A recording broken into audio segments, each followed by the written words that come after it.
ध्यान के संबंध में दो तीन बातें समझ लें और फिर हम ध्यान का प्रयोग करेंगे। पहली बात तो ये समझ लेनी जरूरी है कि ध्यान का श्वास से बहुत गहरा संबंध है।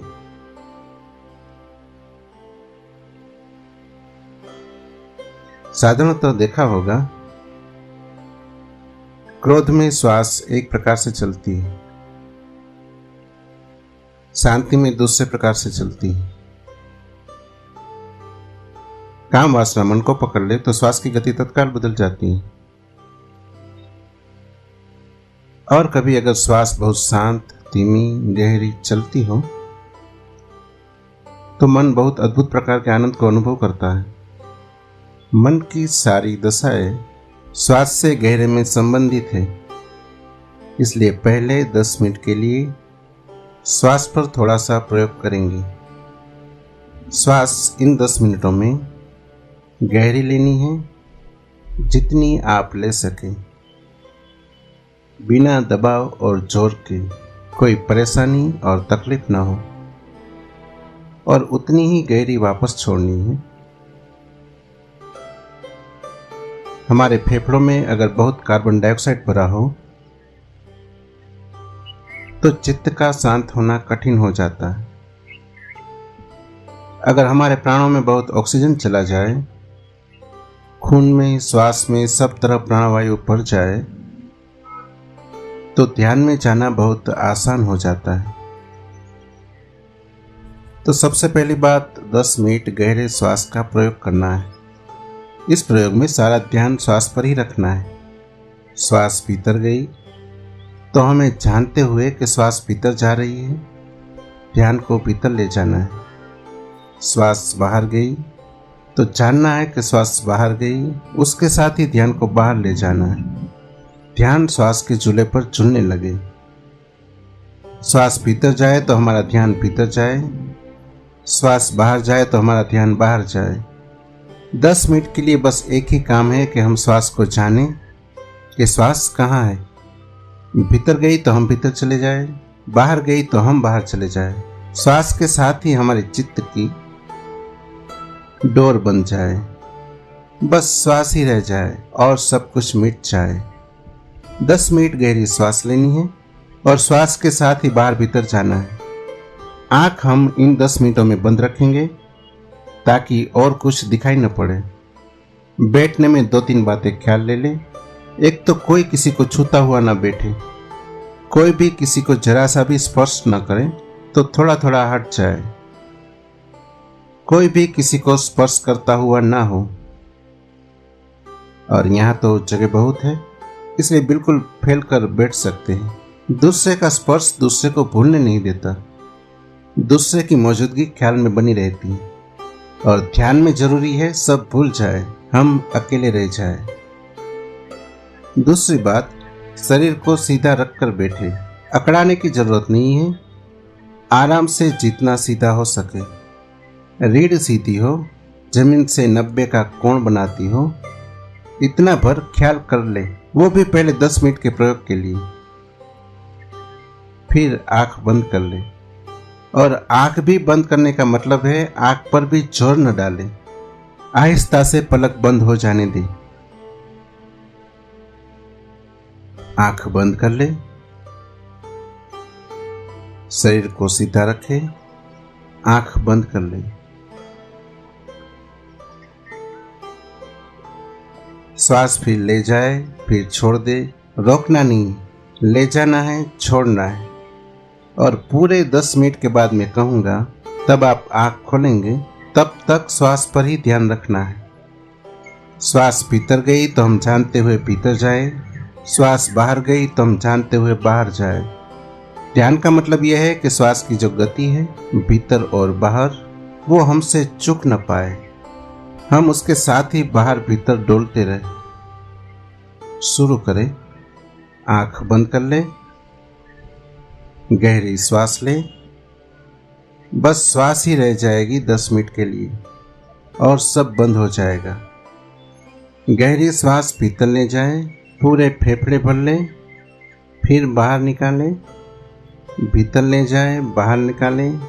10 मिनट में मन बहुत शुद्ध और शांत हो जाएगा। फिर हम दूसरा ध्यान का प्रयोग करेंगे। 10 मिनट के लिए ये प्राथमिक काम करें। अब मैं चुप हो जाता हूँ। 10 मिनट बाद आपको सूचना करूँगा। तब तक आँख नहीं खोलनी है, श्वास गहरी लेनी है और ध्यान श्वास पर रखना है।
दूसरा प्रयोग अलग अलग समझा रहा हूं आपको ताकि ख्याल में आ जाए।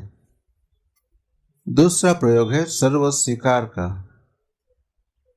अभी हम बैठे थे, श्वास ले रहे हैं, श्वास पर ध्यान कर रहे हैं, पक्षी आवाज कर रहे हैं, कोई बच्चा चिल्लाएगा, सड़क से कोई ट्रक निकलेगा।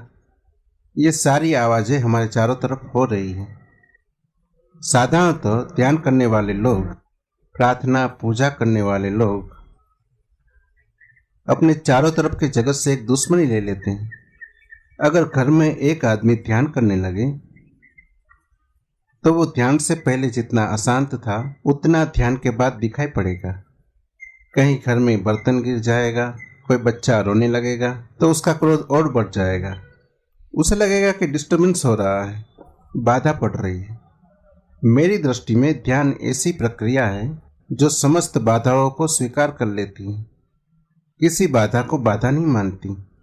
और जब तक हम ऐसी ध्यान की प्रक्रिया न सीख सके जिसमें हम बाधाओं को सीढ़ियों की तरह प्रयोग कर ले, तब तक ध्यान में जाना असंभव है।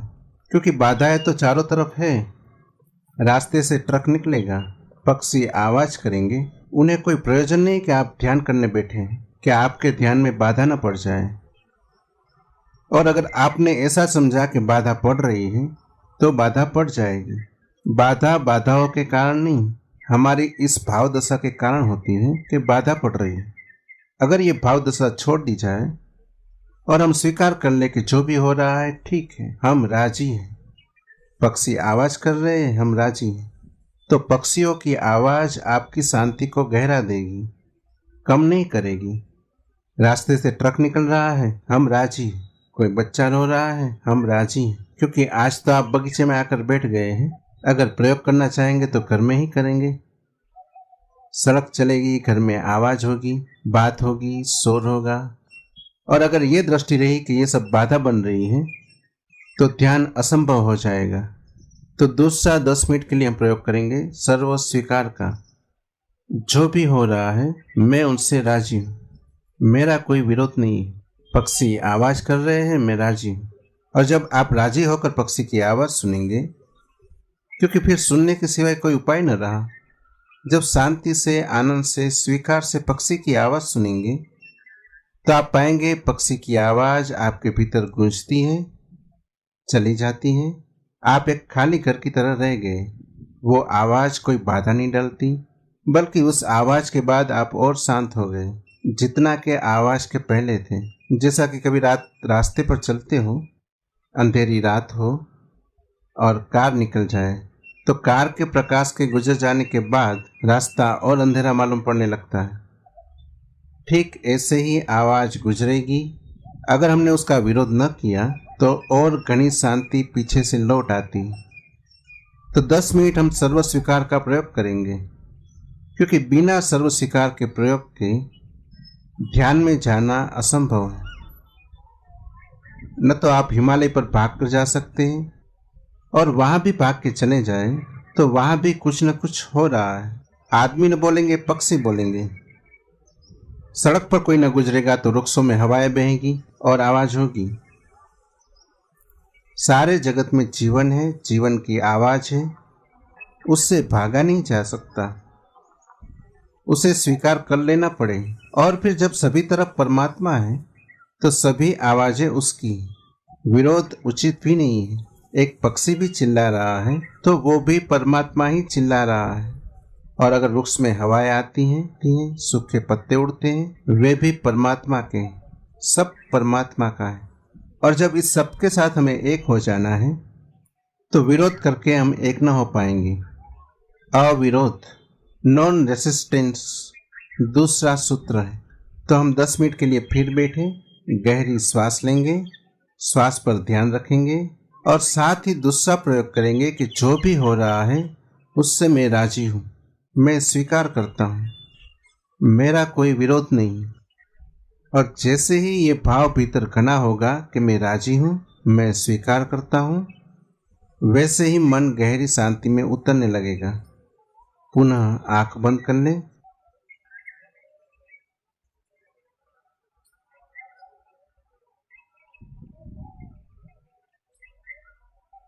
गहरी श्वास, श्वास पर ध्यान और चारों ओर के जीवन की स्वीकृति, विरोध नहीं।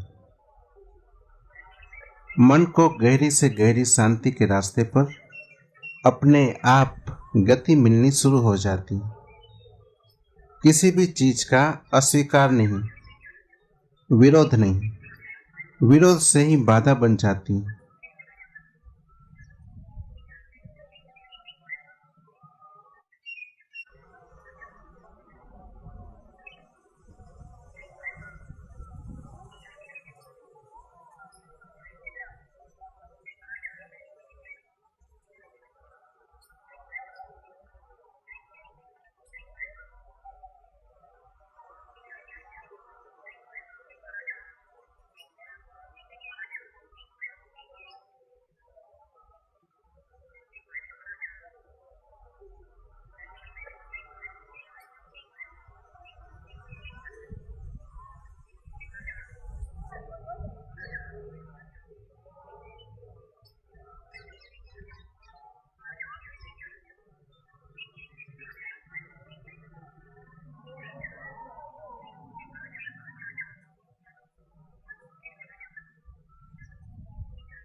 तीसरी बात,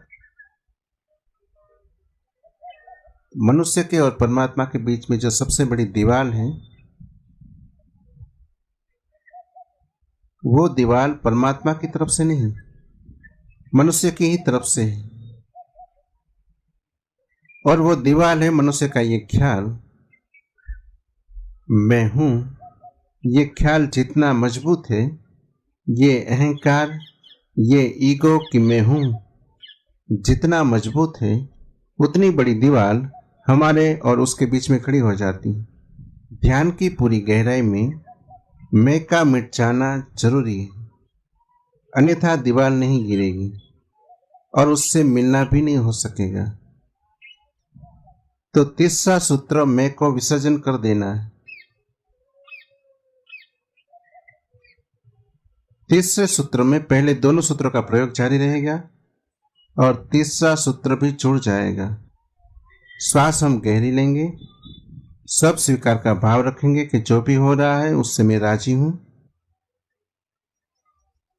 कहीं कोई विरोध मन में लेने की जरूरत नहीं है। धूप तेज है तो तेज है और मैं राजी हूं जो भी हो रहा है। और ध्यान श्वास पर ही जारी रहेगा। और तीसरी बात उसमें जोड़ देनी है, उसमें यह भाव जोड़ देना है कि मैं नहीं हूं, मैं मिट गया। जैसे बूंद पानी में गिर जाए सागर में और खो जाए, ऐसा ही मैं खो गया।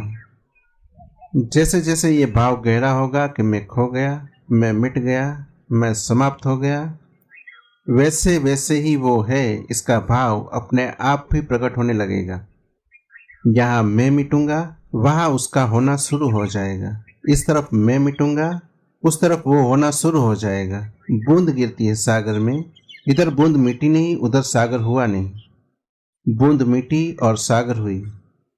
मनुष्य मिट जाए तो परमात्मा इसी क्षण है, और मिटने के लिए हिम्मत नहीं है हमारी। अपने को संभाल कर रखते हैं कि कहीं खो न जाए, कहीं मिट न जाए।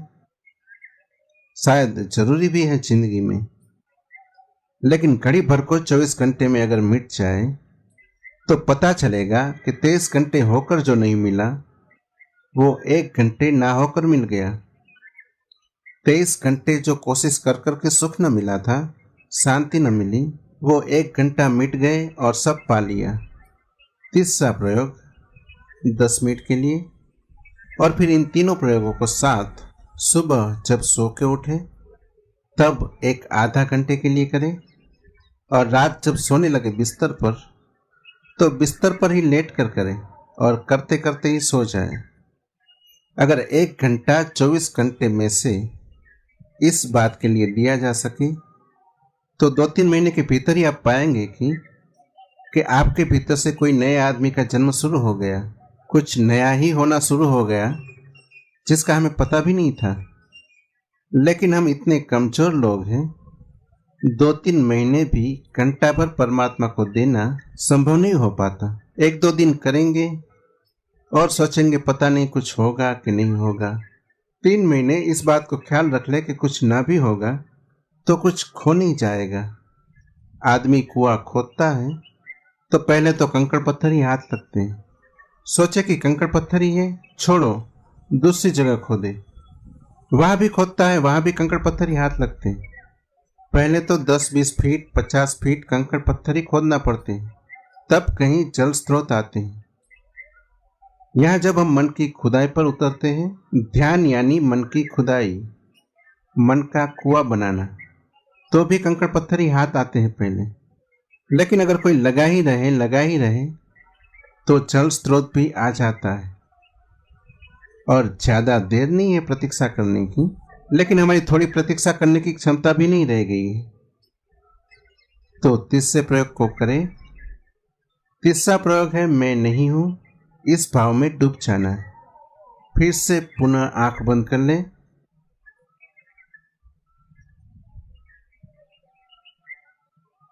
गहरी श्वास लेना शुरू करें। श्वास भीतर जाए तो ध्यान भीतर जाए, श्वास बाहर जाए तो ध्यान बाहर जाए।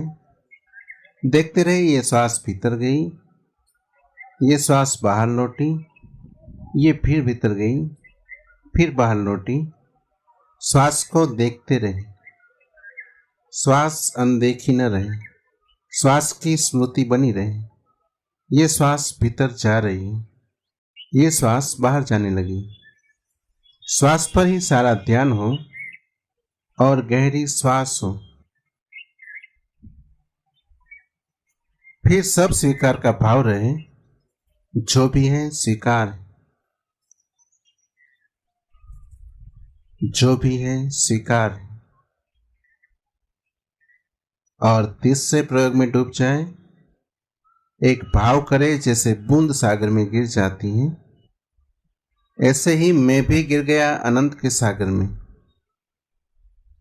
मिट गया, मैं नहीं हूं, मैं नहीं हूं।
ध्यान के पहले चरण में 10 मिनट गहरी श्वास लेना है और श्वास को ध्यान पूर्वक लेना है। इस संबंध में एक दो बातें और ख्याल में ले लें। दिन के किसी भी समय में क्रोध आ जाए, मन अशांत हो जाए, चिंतित हो जाए, तो इस प्रयोग को 1 मिनट के लिए करके देखें। जब भी मन क्रोधित हो, अशांत हो, चिंतित हो, गहरी श्वास लें और श्वास पर ध्यान करें। 1 मिनट से ज्यादा क्रोध, चिंता या अशांति टिकनी असंभव हो जाएगी। जमीन पर जापान शायद अकेला देश है जहां अधिकतम लोग प्रसन्नचित्त दिखाई पड़ते हैं। इस संबंध में खोजबीन चलती थी कि वहां के लोगों की प्रसन्नता का कारण क्या है। कि जापान में छोटे छोटे बच्चों को माँ बाप एक बात जरूर सिखाते हैं कि जब भी क्रोध हो, मन अशांत हो, चिंतित हो, तो गहरी श्वास लो और श्वास पर ध्यान करो। इससे उनके पूरे व्यक्तित्व में बुनियादी अंतर हुआ है। तो इसे कभी भी दिन में किसी भी क्षण में अशांति मालूम पड़े, क्रोध मालूम पड़े, चिंता मालूम पड़े, तो 1 मिनट के लिए प्रयोग करके देखें। गहरी श्वास लें और श्वास पर ध्यान करें। और जब ध्यान के लिए बैठे तब तो अनिवार्य रूप से 10 मिनट के लिए पहले गहरी श्वास लेकर, अगर इस प्रयोग को ही 1 घंटे पूरा किया जाए तो अलग से और कुछ करने की जरूरत भी नहीं। बुद्ध की ध्यान की प्रक्रिया का नाम है आनापान सति योग। बुद्ध अपने भिक्षुओं को एक ही बात सिखाते थे और वो ये कि तुम अपने श्वास के आने जाने की स्मृति रखो। आनापान सति योग का मतलब है श्वास का आना जाना और उसकी स्मृति, जानते हुए कि श्वास भीतर आई, जानते हुए कि श्वास बाहर गई। अगर कोई व्यक्ति जितना ज्यादा श्वास पर ध्यान रख सके, रास्ते पर चलते हुए, बस में बैठे हुए, खाना खाते हुए, रास्ते पर चलते हुए, उतना ही उनका मन गहरी से गहरी शांति की परतों में उतरता चला जाता है।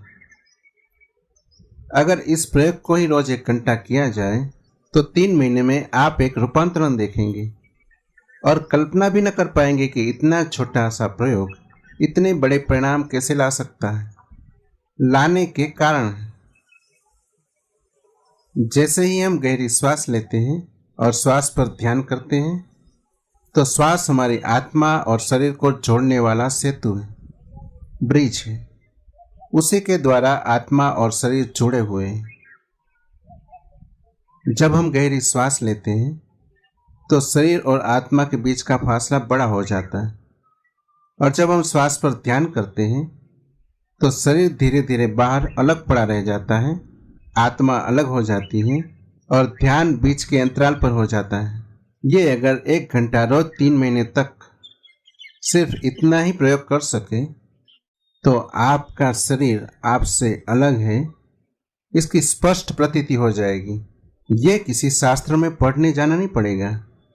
न केवल ये, बल्कि जितने लोग यहाँ बैठे हैं, अगर इतने लोग इस प्रयोग को कर सके तो कम से कम 30% लोगों को तो किसी न किसी दिन ये भी अनुभव हो सकता है कि शरीर अलग पड़ा है, मैं अलग खड़ा हूँ और अपने ही पड़े हुए शरीर को देख रहा हूँ।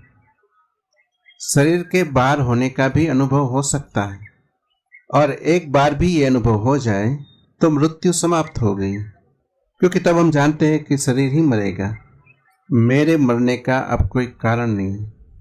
और जिस व्यक्ति के जीवन से मृत्यु का भय चला जाए उस व्यक्ति के जीवन से सभी भय चले जाते हैं, क्योंकि मूल भय मृत्यु है। और जिस व्यक्ति को ऐसा दिखाई पड़ जाए कि मैं शरीर से अलग हूँ, उसके जीवन में वो द्वार खुल जाता है जो प्रभु का द्वार है। लेकिन ऐसे 10 मिनट शुरू में इसे करें। आने वाले 3 दिनों हम प्रयोग को समझेंगे। ये सुबह की बैठक इसलिए है कि प्रयोग आपके पूरी तरह ख्याल में आ जाए। रात सोते समय इसे करें। आज भी सोते सोते बिस्तर पर ही लेट जाए।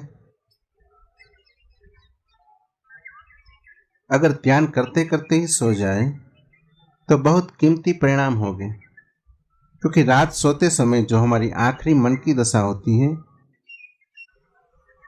वो फिर पूरी नींद में उसकी प्रतिध्वनि होती रहती है और धीरे धीरे धीरे धीरे पूरी नींद ध्यान में बदली जा सकती है। और आज की दुनिया में इतना समय नहीं है किसी के पास कि अलग से ध्यान के लिए बहुत समय दे सकते हैं।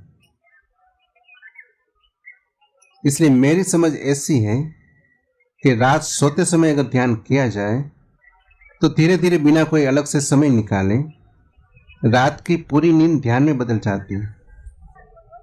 और थोड़े 10-15 दिन में आपको पता पड़ना शुरू होगा कि नींद की क्वालिटी बदल गई, उसकी गहराई बदल गई। और जब सुबह आप उठेंगे तो ऐसा नहीं लगेगा कि नींद से उठे, ऐसा लगेगा कि गहरे ध्यान से उठे। ताजगी, शांति, हल्कापन वो सब सुबह से ही मालूम होने शुरू हो जाएंगे। और यदि संभव हो सके तो 2 बार सुबह स्नान के बाद कर लें, रात सोते समय कर लें। 1 घंटा 3 महीने के लिए ध्यान के लिए दे दें। फिर 3 महीने के बाद देना नहीं पड़ेगा ध्यान। फिर 3 महीने के बाद देना नहीं पड़ेगा ध्यान के लिए 1 घंटा। ध्यान अपने आप ले लेगा। 3 महीने तक आपको देना पड़ेगा। 3 महीने के बाद आपकी कोई जरूरत न रहेगी। वो जो आनंद की झलक आएगी, वो जो शांति की किरण आएगी, वो जो परमात्मा का स्पर्श मालूम पड़ना होगा शुरू, वो अपने आप बुला लेगा, अपने आप पुकार लेगा। मन का नियम है कि जहां आनंद है मन उस तरफ अपने आप बाहर चला जाता है। एक बार हम रास्ता भर पकड़ लें आनंद का तो जैसे नदी सागर की तरफ भाग रही है ऐसा मन आनंद की तरफ भागने लगता है। और जहां पूर्ण आनंद है वहीं परमात्मा का निवास भी है। कल सुबह फिर 7 बजे हम यहाँ बैठेंगे, तो घर से स्नान करके आए।